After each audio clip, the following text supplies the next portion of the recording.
coming down. मतलब वो कह रहे हैं कि सवाल, जरूरी सवाल ये है कि जेट गिरे क्यों। वो कह रहे गिरे तो ठीक है, मगर सवाल, जरूरी सवाल है गिरे क्यों। और फिर उसके बाद कहते हैं what mistakes were made.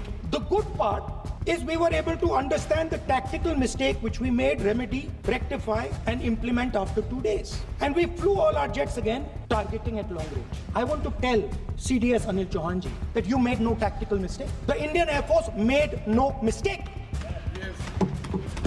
The mistake was made by the political leadership that said you cannot attack the military infrastructure. And Anil Chauhan ji must have the guts to say this.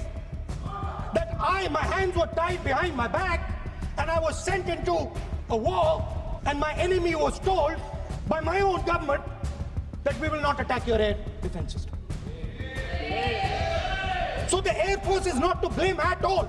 In the 21st century, you send aircraft into a zone protected by air defense, they will come down. Vote चोरी हो रही है और अब हमारे पास open and shut proof है कि election commission vote चोरी में इन्वॉल्व है। और मैं लाइटली नहीं बोल रहा हूं, मैं 100% प्रूफ के साथ बोल रहा हूं, ठीक है। और आप सबको पता लग जाएगा, जैसे ही हमने ये रिलीज किया पूरे देश को पता लग जाएगा कि इलेक्शन कमीशन वोटर चोरी करा रहा है। किसके लिए करा रहा है, किसके लिए करा रहा है? बीजेपी के लिए करा रहा है। ओपन एंड शट है, नो क्वेश्चन। हमें मध्य प्रदेश में सस्पिशन था, लोकसभा में सस्पिशन था, महाराष्ट्र में वो थोड़ा आगे गया, स्टेट लेवल पे हमें लगा कि यहां पे चोरी हुई है। वोटर एडिशन हुआ था, 1 करोड़ वोटर्स ऐड हुए थे। फिर हम थोड़ा डिटेल में गए, हमने कहा देखो अब इलेक्शन कमीशन तो मदद नहीं कर रहा है, तो थोड़ी ग्रैन्युलैरिटी में जाना है, गहराई में जाना है। तो हमने अपना ही इन्वेस्टिगेशन करवाया, उसमें 6 महीने लगे और जो हमें मिला है वो एटम बॉम्ब है। मतलब एटम बॉम्ब है, फटेगा तो आप इलेक्शन कमीशन आपको दिखेगा नहीं हिंदुस्तान में। Thank you. अच्छा, एक और बात जो सबसे जरूरी बात है, और मैं ये बड़ी सीरियसली बोल रहा हूं, जो भी ये काम कर रहे हैं, ठीक है, इलेक्शन कमीशन में जो भी ये काम कर रहे हैं, right from the top to the bottom, आप एक बात याद रखिए, आपको हम छोड़ेंगे नहीं। कुछ भी हो जाए हम छोड़ेंगे नहीं आपको, क्योंकि आप हिंदुस्तान के खिलाफ काम कर रहे हो। ये ट्रीजन है और कम, इससे कम नहीं है। तो आप याद रखिए, आप कहीं भी हो, रिटायर्ड हो, कुछ भी हो, ठीक है, हम आपको ढूंढ के निकालेंगे।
वोट चोरी हो रही है और अब हम